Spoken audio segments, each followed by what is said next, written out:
Praise the lord. ప్రభు నామానికి మహిమ కలుగునుగాక.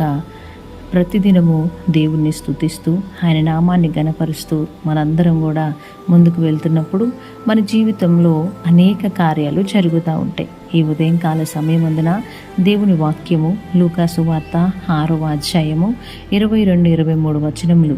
మనుష్య కుమారుని నిమిత్తము మనుషులు మిమ్మును ద్వేషించి వెలివేసి నిందించి మీ పేరు చెడ్డదని కొట్టివేసినప్పుడు మీరు ధన్యులు. దేవునికి స్తోత్రం. ఎంత అద్భుతమైన వాక్యం కదండి. మన పేరు కొట్టివేసి నిందించి అవమానించి వెలివేసి చెడ్డవారని పేరు అంటే మన మీద ఒక ముద్ర వేసినప్పుడు కూడా మనం ధన్యులం అంటున్నాడు దేవుడు. దేవుని నిమిత్తం ఇవన్నీ మనం పడుతూనే ఉంటాం. ఎప్పుడు పడతామంటే ఎప్పుడైతే దేవునితో అంటుపెట్టుకొని ఉంటూ ఆయన సన్నిధిలో ఆయన యందు భయభక్తులు కలిగి దేవునితో నిత్యము సహవాసం చేస్తూ లోక సహవాసం విడిచిపెట్టి ఆయనతోనే అంటుపెట్టుకొని ఉన్నప్పుడు దుష్టుడైన అపవాది అనేకుల ద్వారా ఇటువంటి శ్రమ మన ముందు తీసుకొస్తూ ఉంటాడు. కాబట్టి ఎవరు ఏమన్నా, ఎన్ని నిందించినా, ఎంత అవమానించినా, ఎంత వేధించినా, ఎన్ని తప్పుడు మాటలు మాట్లాడినా మనము ధన్యులమనే దేవుడు అంటున్నాడు. ఈ మధ్యకాలంలో భయంకరంగా ముఖ్యంగా నిందల అవమానములు ఇవన్నీ ఎవరికి వస్తాయంటే దేవుని సేవ చేస్తున్న బిడ్డల మీదకి ఎక్కువగా వస్తాయి. సేవకుల మీదకి భయంకరంగా వస్తూ ఉంటాయి. అబద్ధ ప్రవక్తలని, ఫేక్ పాస్టర్స్ అట చాలామంది మాట్లాడుతూ ఉంటారు. ఒక సేవకుని పట్టుకొని ఈయన మంచోడు కాదు, ఈయన వ్యర్థమైన సేవకులు, వీరు అబద్ధ ప్రవక్తలు, వీరు నమ్మొద్దు, వారి సంఘానికి వెళ్ళొద్దు, మీరు మంచులు, ఎన్ని మాటలు పడితే అన్ని మాటలు మాట్లాడుతూ ఉంటారండి. అయినా దేవునికి మహిమ. అందుకే ఇక్కడ దేవుడు అంటున్నాడు, నా నిమిత్తము మనుష్యులు మిమ్మల్ని ద్వేషిస్తారు, నిందిస్తారు, అవమానిస్తారు, హేళన చేస్తారు, మీ పేరు కొట్టివేయబడుతుంది, అయినా మీరు నా దృష్టిలో ధన్యులే అంటున్నాడు దేవుడు. నువ్వు కూడా దేవునికి దగ్గరగా అవుతున్న కొద్దీ నీ జీవితంలో శ్రమలు, దేవునికి ఎక్కువగా ప్రార్థన చేస్తూ ఎక్కువగా ఉపవాసం ఉన్నప్పుడల్లా నీ ఇంట్లో ఏదో ఒక గొడవ. ప్రియ సహోదరి సహోదరుడా, ఎంతగా నువ్వు దేవుణ్ణి ప్రేమిస్తున్నావో అంతగా నువ్వు నిందించబడుతున్నట్టున్నావు. అయితే ఇదంతా కూడా అపవాది అయిన దుష్టుడు పెడతా ఉంటాడు. ఏం భయపడాల్సిన అవసరం లేదు. నిన్ను ఎంతమంది అవమానించినా, ఎంతమంది నిన్ను నిందించినా, నిన్ను అవహేళన చేసినా నువ్వు దేవుని నిమిత్తం ధన్యుడవు, ధన్యురాలివి. దేవుడు అదే అంటున్నాడు. ఎంత జరిగినా భయపడకండి. మనం దేవుని దృష్టిలో ఉన్నవారం. మనుషులు రిజెక్ట్ చేస్తున్నారంటే మనము దేవుని చేత ఆశీర్వదించబడిన వారం అని అర్థము. ఎంత ప్రార్థన చేస్తున్నా, ఇన్ని ఉపవాసాలు ఉంటున్నా, ఇంత సమయం గడుపుతున్నా, ఎందుకు వస్తున్నాయి నా జీవితంలో ఈ నిందలు, ఎందుకు పడాల్సి వస్తుంది ఇన్ని బాధలు, ఎందుకు ఇన్ని కష్టాలని మనం అనుకుంటా ఉంటాం. అయితే ఇవన్నీ దేవుడు పెట్టడండి మన జీవితంలో. దేవుడు మనని గొప్పవారిగా చూస్తూ ఉంటాడనే దృష్టికి మనము ధన్యులైన వారము. అయితే లోకములో ఉంటున్నాం కాబట్టి దుష్టుడు మనుషులని వాడుకొని మనని హింసిస్తూ బాధిస్తూ మనం దేవునికి దూరంగా అవ్వాలని వాడు ఎన్నో ప్రయత్నాలు చేస్తూ ఉంటాడు. అయితే ఎవరిలో అయితే వాక్యం ఉండి ఎవరైతే దేవునికి బలంగా ఆయన సన్నిధిలో నిలబడతారో వారే ఇవన్నీ గ్రహించగలుగుతారు. ఆ దినం ముందు మీరు సంతోషించి గంతులు వేతురట. ఇదిగో మీ ఫలము పరలోకమందు గొప్పదై ఉండును. దేవుని స్తోత్రం.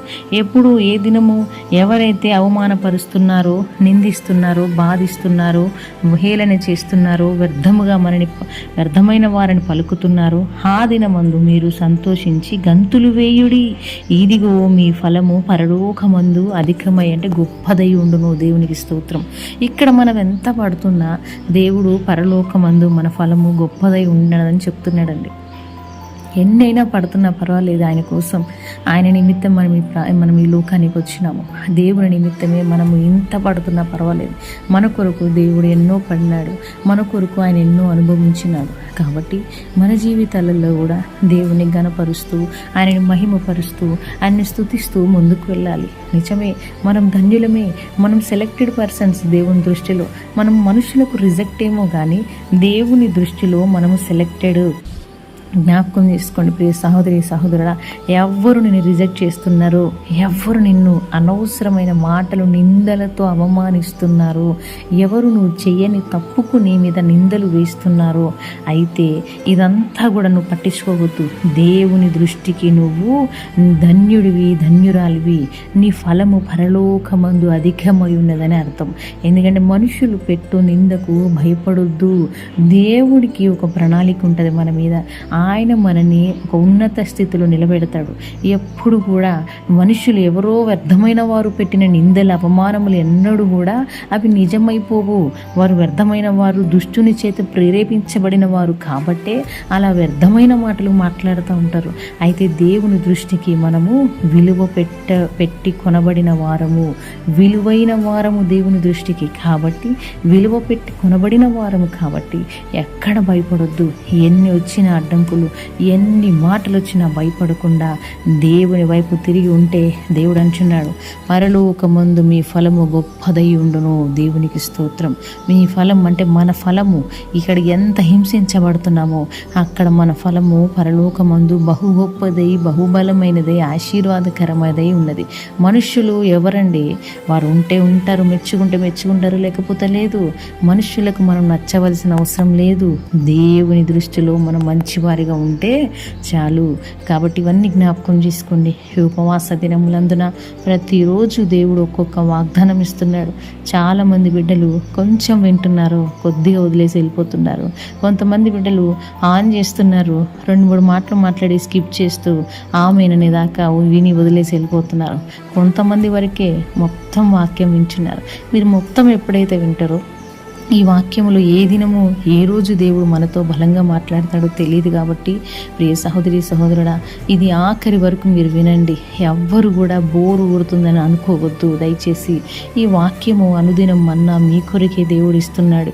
ఈ ఉపవాస 40 దినముల ఉపవాస ప్రార్థనలో దేవుడు అద్భుతమైన రీతిలో మనను ముందుకు నడిపిస్తున్నాడు. ఆయన గొప్ప కృపను బట్టి 34వ రోజున ఈ వాగ్దానం నీకు ఇస్తున్నాడు. భయపడకో, నీ ఫలము పరలోకమందు అధికమవుతుంది. ఎవరేమని అనుకొని నువ్వు ఆశీర్వదించబడుతున్నావు అని ప్రభు అంటున్నాడు. ఈ వాగ్దానం మన జీవితంలో నెరవేర్చబడును గాక. ఆమేన్. తండ్రి, నీ కృతజ్ఞతాస్తుతులు చెల్లిస్తున్నాం. బిడ్డలందరినీ దీవించు. మా అందరి ఫలము పరలోకమందు అధికమవుటకు కృప చూపించి, బలపరిచి, ముందుకు నడిపించి, దీవించి, ఆశీర్వదించమని యేసయ్య నామములో అడుగుచున్నాము తండ్రి. ఆమేన్.